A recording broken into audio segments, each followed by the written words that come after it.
है। हर जगह मुसलमान को टारगेट किया जा रहा है और हमसे हर चीज का अधिकार छीना जा रहा है यहाँ। और कोई मुद्दा ये देश किसी के बाप की जागीर नहीं है। ये देश किसी बाप की जागीर नहीं है। संविधान से चलेगा देश। ये नरेंद्र मोदी की बाप की जागीर देश नहीं है।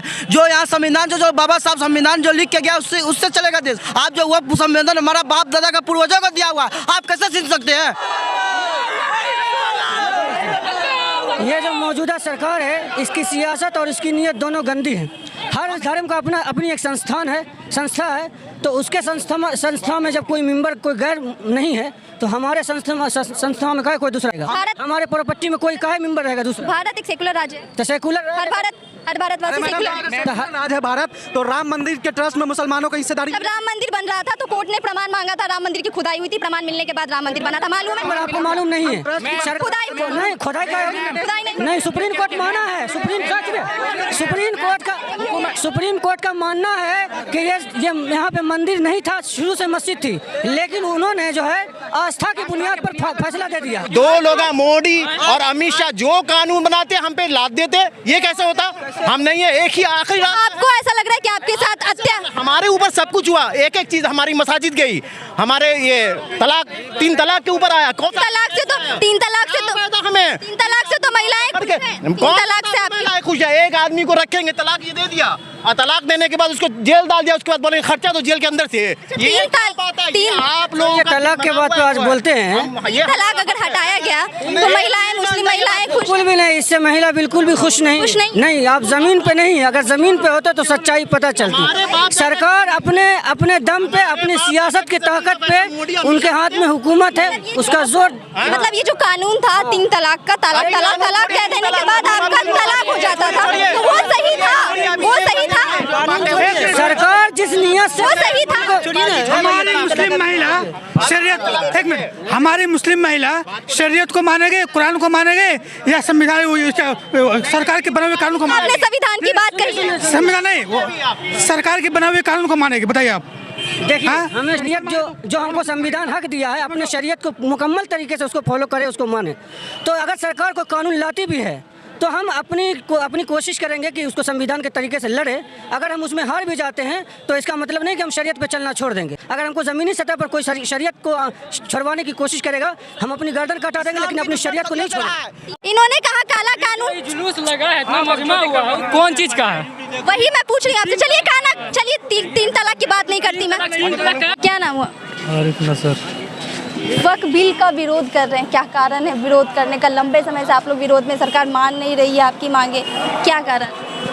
जब तक सरकार मान नहीं लेती हम लोग विरोध करते रहेंगे। बिल तो अब पास हो गया संसद से, वो भी पूरे मतों से। वापस लेना पड़ेगा ना।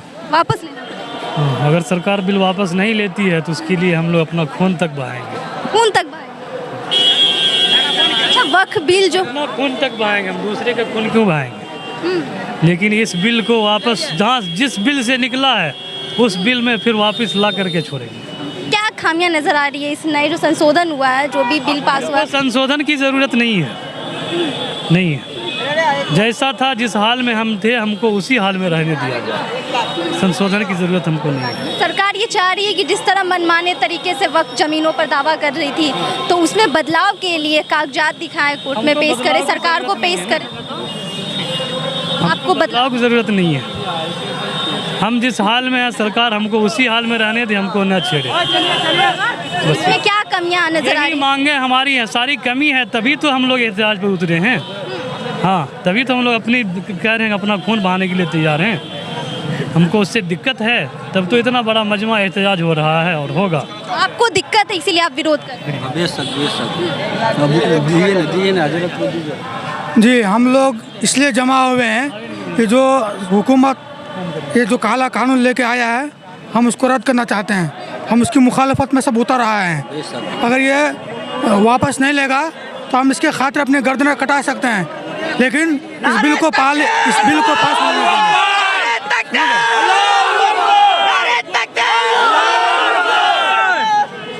दरअसल ये औकात। अच्छा, वक्फ बिल का विरोध करने आए जी?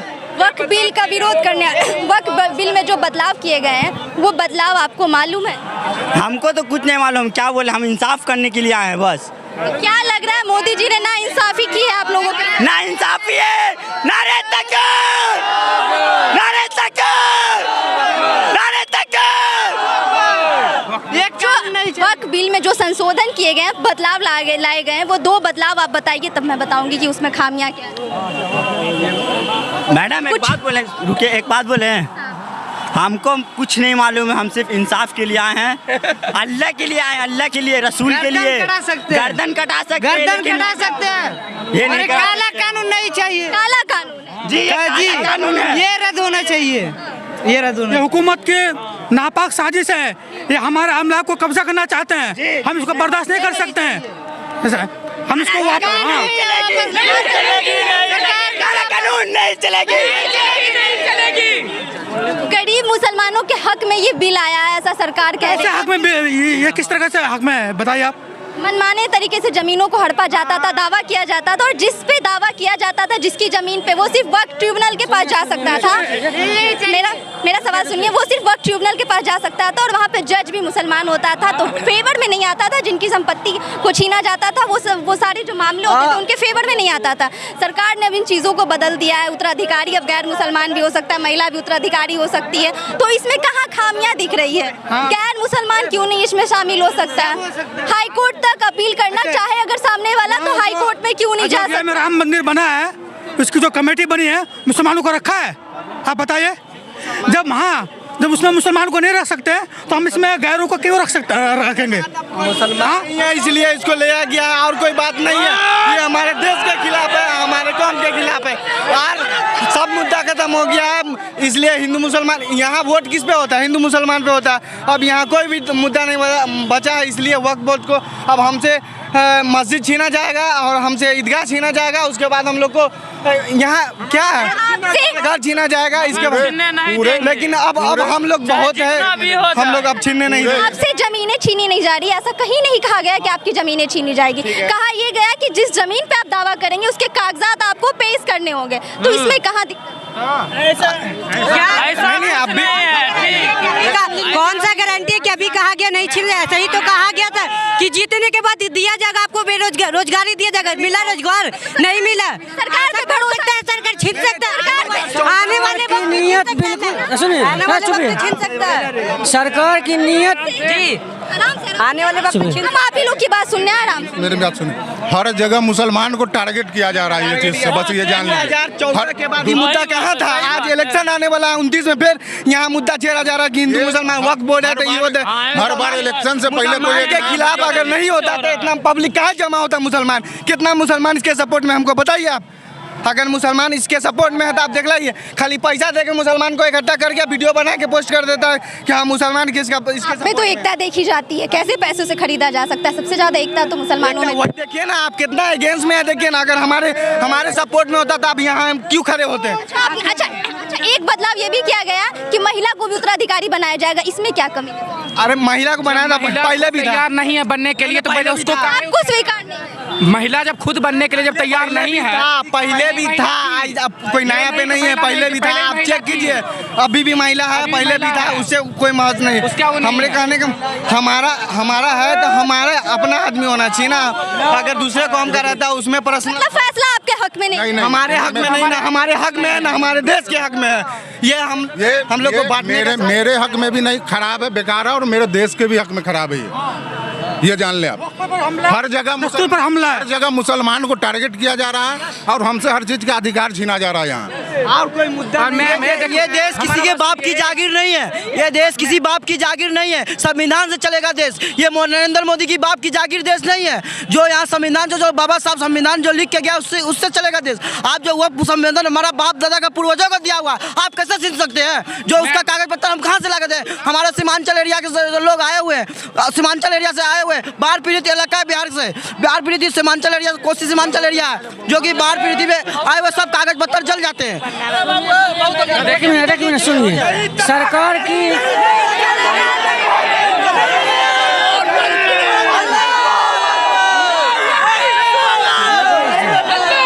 ये जो मौजूदा सरकार है, इसकी सियासत और इसकी नीयत दोनों गंदी है। हर धर्म का अपनी एक संस्था है, तो उसके संस्था में जब कोई मेंबर कोई गैर नहीं है तो हमारे संस्था में काहे कोई दूसरा रहेगा? हमारे प्रॉपर्टी में कोई काहे मेंबर रहेगा दूसरा? भारत एक सेकुलर राज्य है, तो सेकुलर हर भारतवासी सेकुलर राज है भारत, तो राम मंदिर के ट्रस्ट में मुसलमानों का हिस्सेदारी। जब राम मंदिर बन रहा था तो कोर्ट ने प्रमाण मांगा था, राम मंदिर की खुदाई हुई थी, प्रमाण मिलने के बाद राम मंदिर बना था, मालूम है? और आपको मालूम नहीं है? खुदाई नहीं, खुदाई का नहीं, सुप्रीम कोर्ट माना है, सुप्रीम कोर्ट का मानना है कि ये यहाँ पे मंदिर नहीं था, शुरू से मस्जिद थी, लेकिन उन्होंने जो है आस्था की बुनियाद पर फैसला दे दिया। तो ये देश जो है आस्था की बुनियाद पर नहीं चलेगा, संविधान के बुनियाद। मतलब आप कह रहे हैं कि सुप्रीम कोर्ट ने आस्था की बुनियाद पर फैसला, आस्था की बुनियाद पर, संविधान की बुनियाद पर फैसला नहीं किया। हम आपको बता देना चाहता हूँ कि इसका फर्क नीतीश कुमार को भुगतना पड़ेगा, 2025 का चुनाव में भुगतना पड़ेगा। देखिएगा MIM सीट, देखिए सीमांचल के एरिया में 10 सीट का चुनाव जीत के आएगी विधानसभा बिहार में, देख लीजिएगा। अवैसी साहब आएंगे और अख्तरुल ईमान साहब एक आवाज बन के उभरेंगे बिहार विधानसभा में। जब भारत हिंदुस्तान जब आज़ाद हुआ, दिल्ली से लेकर लाहौर तक मुसलमानों का सर कटा, मुसलमानों का सर कटा था, किसी पार्टी का सर नहीं कटा था। ये दो लोग मोदी और अमित शाह जो कानून बनाते हम पे लाद देते, ये कैसे होता? हम नहीं है, एक ही आखिरी आपको ऐसा लग रहा है कि आपके साथ हमारे ऊपर सब कुछ हुआ, एक एक चीज हमारी मसाजिद गई, हमारे ये तलाक 3 तलाक के ऊपर आया। कौन सा तलाक से? तो 3 तलाक से तो हमें 3 तलाक से तो महिलाएं खुश है। एक आदमी को रखेंगे, तलाक ये दे दिया, और तलाक देने के बाद उसको जेल डाल दिया, उसके बाद बोलेंगे खर्चा तो जेल के अंदर से। आप लोग तलाक के बाद तो आज बोलते हैं तलाक अगर हटाया गया तो महिलाएं, मुस्लिम महिलाएं बिल्कुल भी नहीं, इससे महिला बिल्कुल भी खुश नहीं। आप जमीन पे नहीं, अगर जमीन पे होता तो सच्चाई पता चलती। सरकार अपने दम पे, अपनी सियासत की ताकत पे, उनके हाथ में हुकूमत है, उसका जोर। मतलब ये जो कानून था 3 तलाक का, तलाक कह देने के बाद आपका तलाक हो जाता था, तो वो सही था, वो सही था। सरकार जिस नियत से, वो सही था।